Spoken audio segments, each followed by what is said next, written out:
Oh, thank you so much, and welcome to everybody to this discussion today. With me here is Engineer Jill Moura and our crew, Billy Ogada, who has been assisting us for a very long time. Let me also welcome you for this discussion again. We have been quite long before we do our discussion, and things have actually unfolded. And we are actually today, we want to discuss the issue of the cause, effects, and realignment of Gachagwa's impeachment. What are the cause of this impeachment? What are the effects of the impeachment of Gachagua to Kenyan politics? And what are the possible realignments after now the impeachment of Gachagua? So also want to see has it really impacted on Kenyan politics? So I think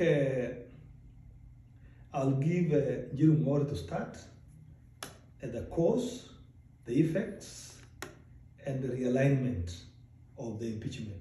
Welcome, Engineer. Okay, thank you.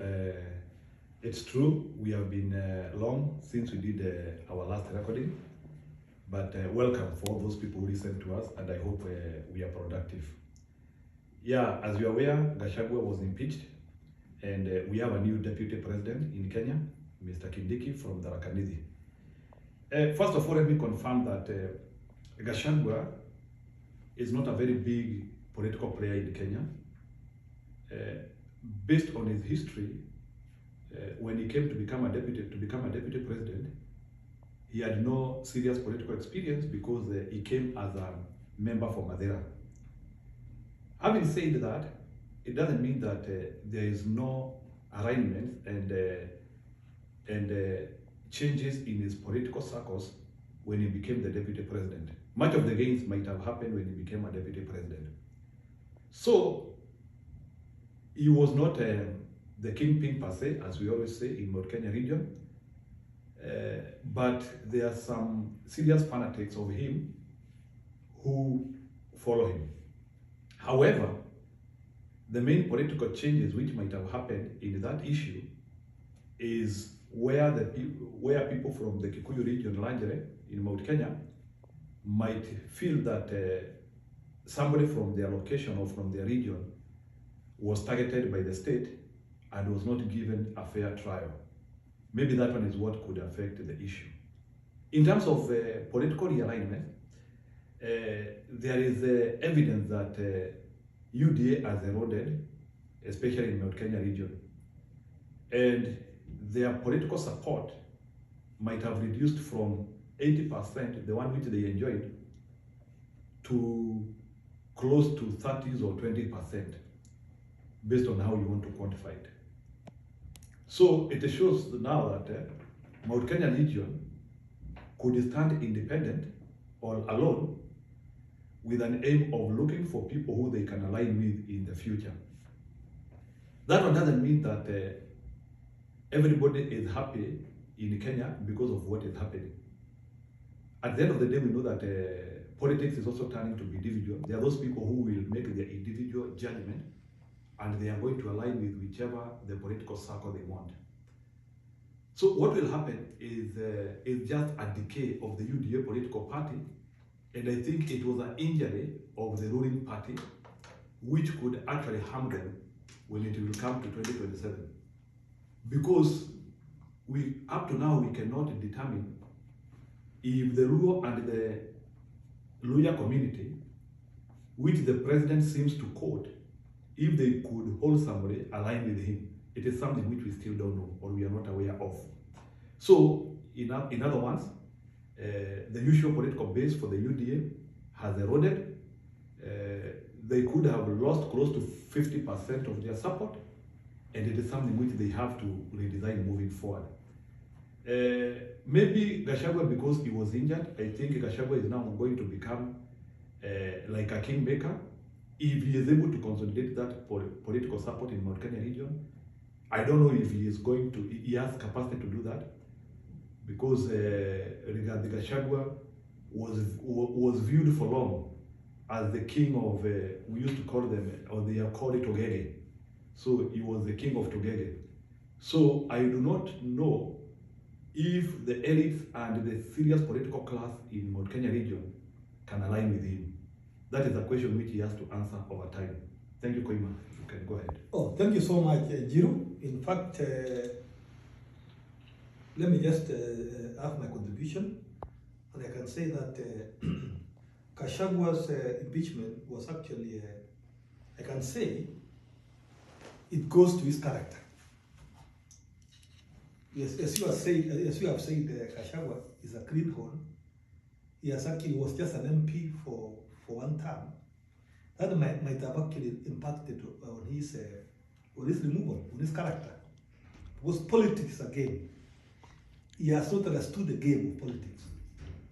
He has not understood that when you are a deputy president, you don't come as equals with the president. That's what Gachagua missed. The president is actually given powers. We can say he will not delegate some of the powers the president is having. So Gachagua maybe thought that he is coming, because he was voted together, he is coming as equals with the president. So that's where he missed. Number two, there's what you call loyalty. In politics, there's loyalty. You have to be loyal to your boss. So actually, Gachagua lacked loyalty. He also, Gachagua, you cannot compete with your boss. In decision making, in cabinet, the president is the chairman of the cabinet, and he may delegate you to the deputy president. Sometimes head the cabinet, but sometimes all the powers goes to the president. Another factor which actually made Gachagua miss the point is, I can say, too aggressive. I can say greed. You know, there are so many things in government where you want appointments equal with the president. Maybe also things like competing for resources. Maybe want some tenders, like what we saw in KEMSA, authorizing the PS10 to issue those tenders and all those things. Lack of political patience. Those are the things that actually Gachagua might have missed. But one thing that I want to say is that one of the main contributors was this thing called Gen Z. It is perceived that it is actually Gachagwa's team who funded, who orchestrated the issue of Gen Zs to topple the government. It was very serious when it captured parliament. They were heading to State House. And from the government intelligence, it is clear that they know the people who did that. And Gachagua will not be far away from all those things.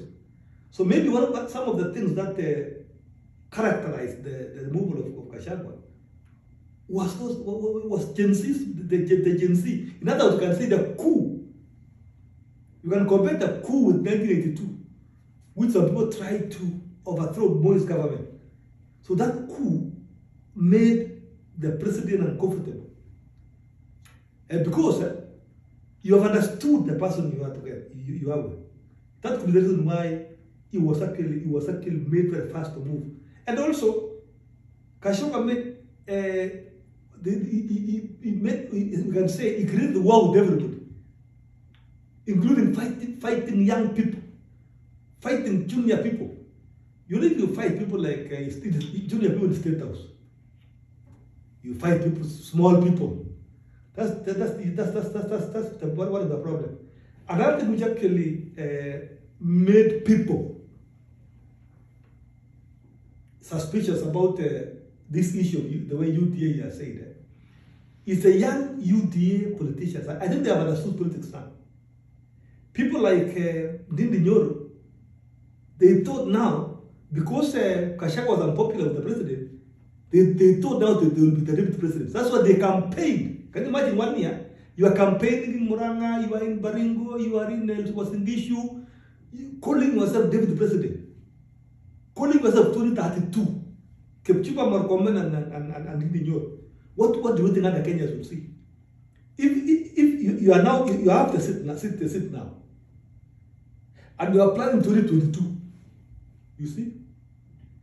So that will make Kenyans not happy now because they are seeing now some Kenyans who never voted for UDA, they become uncomfortable because if they have to sit now and they are planning 2022, the Ndini Nyoros and Kipchumba Murkomen and the others, because they had teams. In fact, if you see critically Wanjiru, they had problems even within UDA because there are some guys who are aligned to the Nyor, aligned to Kipchumba Murkomen, Rift Valley. So they in fact now those gentlemen have understood politics now. Where are they now?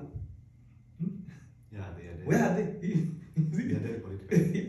So now that could be that thing which actually made people chitters with the people. Secondly, what are the effects? I will just say very small because effects of this Gachagwa's appointment or the impeachment is I can say it affected him personally because he cannot buy any seat for 10 years. Once you are impeached, you cannot be any position for 10 years. Number two, Gachagua once said politics are local. Those guys who voted against Gachagua in Central Kenya, Mirema, they are now political enemies of people of Mirema. So those guys they might not get any seat. The likes of this chairman, the chairman of the Kemani Jungwa, the fence sitters like Ndini Nyoro, and anybody who actually voted for against Gachagua Central will lose a seat completely. They are very unpopular.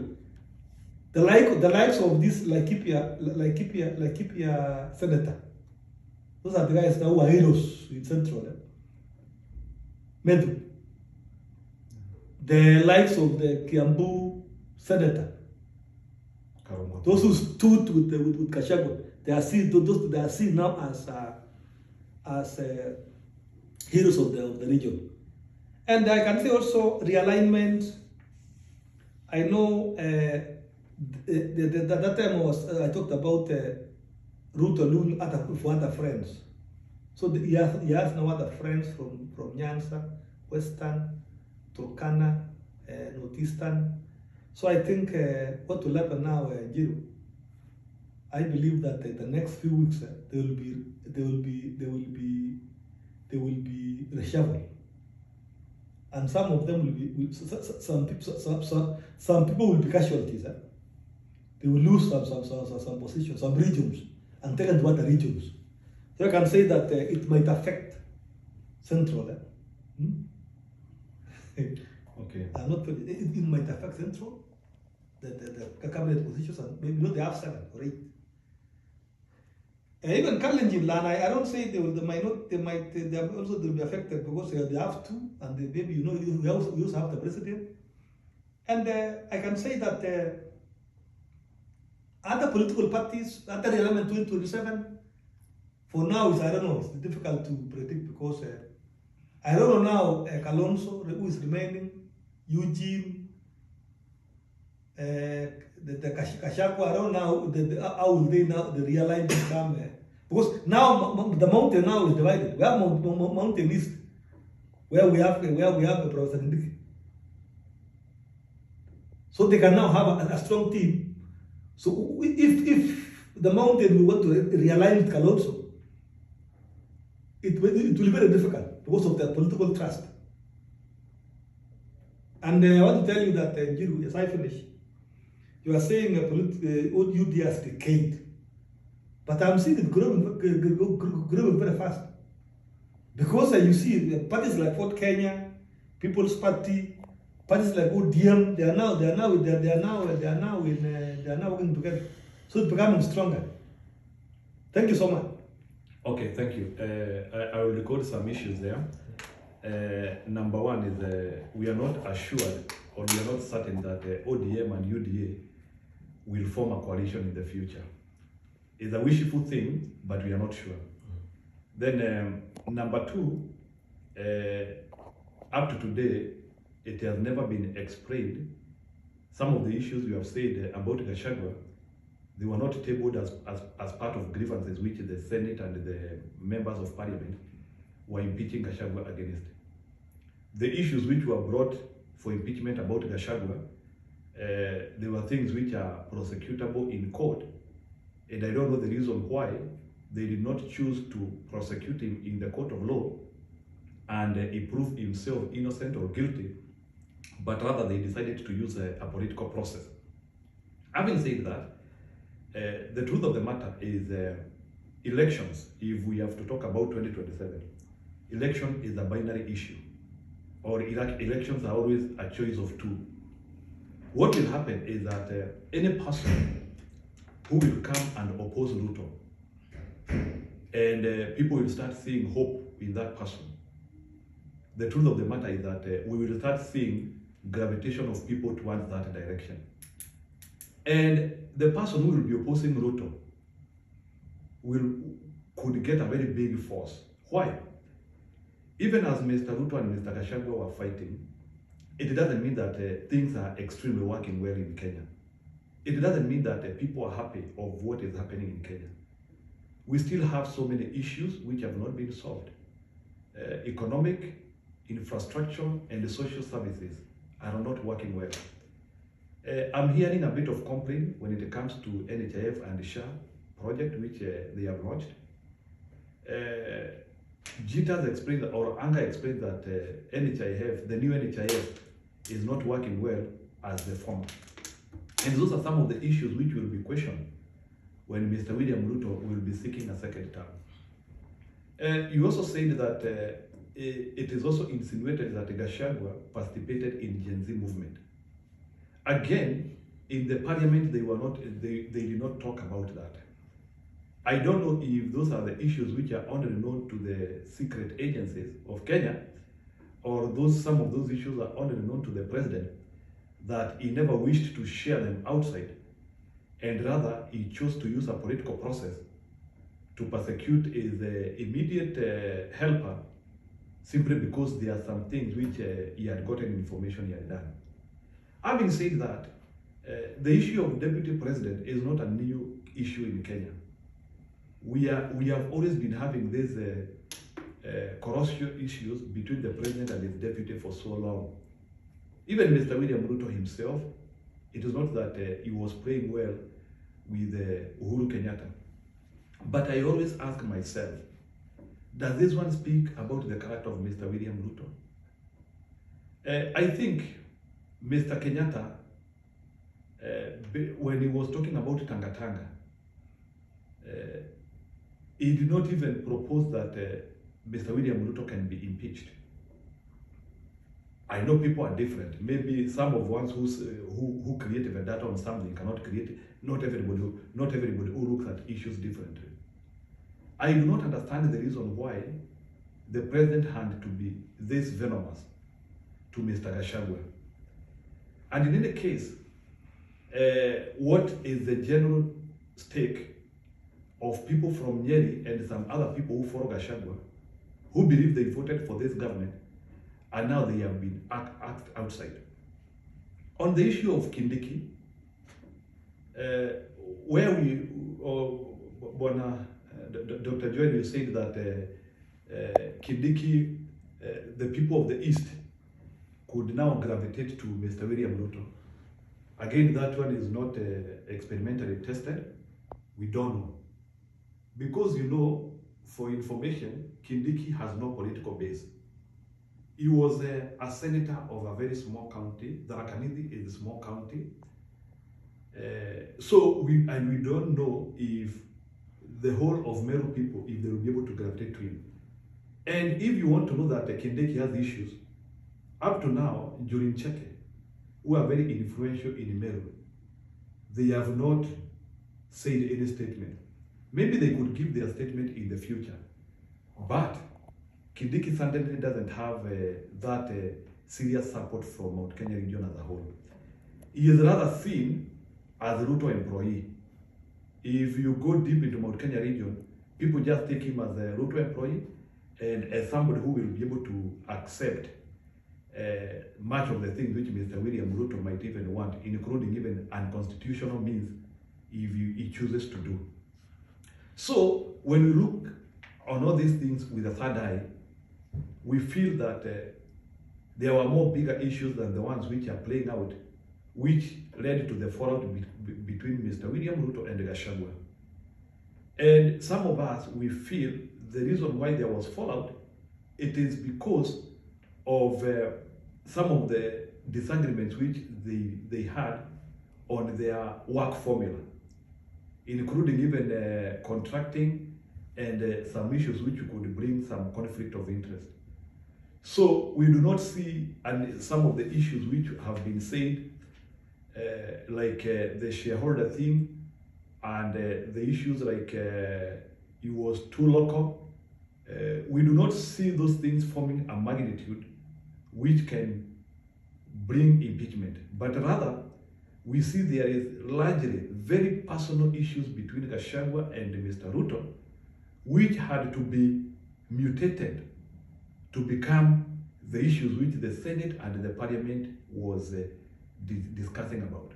But the real question which we need to ask ourselves,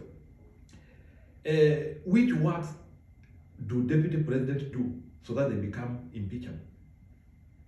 Because largely, deputy president is a helper. He doesn't have any work, they don't implement any project. It's like they do things which they have been instructed to do. And some of the things which Mr. Gachagua is being impeached on, I trust or I think they can also make the president impeachable. Maybe, Dr. Joel, as we finish, you can help me understand. If Gachagua is impeachable, is Ruto impeachable? For me, I think, yes, he can. Why are we not prosecuting Ruto impeachment as well? Because I think both of them have failed Kenya if impeachment is impeachment. Thank you. Well, thank you so much, Jiru. We have actually shed light on so many things. But let me just wind up by saying 20 Ruto's impeachment was almost impossible because he had actually marshaled over 150 MPs. So Uhuru couldn't have impeached William Ruto. Another thing which is very important to understand is the issue of once you have seen a problem in politics, you don't take chances. That is why, if Gachagua, you know, every time he was talking about Merema, shares, and other things which are hidden, which you had said maybe it wasn't made clear or open, like the issues of the Gen Zs, the funding of all those things. So Ruto couldn't have taken chances. I know Barajiru, having been the vice president or deputy president for 2 years, and you don't have MPs, can you imagine? Until you are impeached. In fact, one of the MPs said, Milio Diambo said that Gachagua made a name to almost everybody, including the MPs. Everywhere. That's why he was impeached. Another thing I can tell you, Jiru, is that politics, you don't need 100%. You don't need 100%. There's a rule which says that you must get 25% in 24 counties. If UDA gets 3 counties in Mount Kenya East, 25%, then it's done. It's done. They have achieved. You get another 25, another 3 counties or 4 counties in Eastern Province, then you are done. So what? Let me tell you, politics is mathematics, and I'm assuring you that Ruto is a guru in that. He has mastered all those things. Do you remember one day when he was saying, come and let put kwa each one, so he has been he's very skillful in politics. The last thing I want to say is that you talked about the development. And one of the reasons why Ruto could not move is because of he was crippled in financially. Imagine finance bill 2023, finance bill 2024, which he had planned for almost you know, we discussed last time and said that the government today, the coalition they make today, if you combine the recurrent expenditure, salary, plus debt, it exceeds the collection. So the avenues the government had put on to collect money in finance in 2024, which was quashed, which was forced out politically, crippled the government. That's why even now, even these new MPs, these new ministers, they are now understanding what to do. So I think it is a fresh start now, where they revisit now the issue of other avenues of getting money, so that they can actually finance projects in government. So I think this is a fresh start now, where they have new ministers, they have new support from other regions, and I believe that in the next few weeks or few months, things will start and move. Thank you so much. I think I must thank you so much. Thank you so much. Thank you. 30 minutes.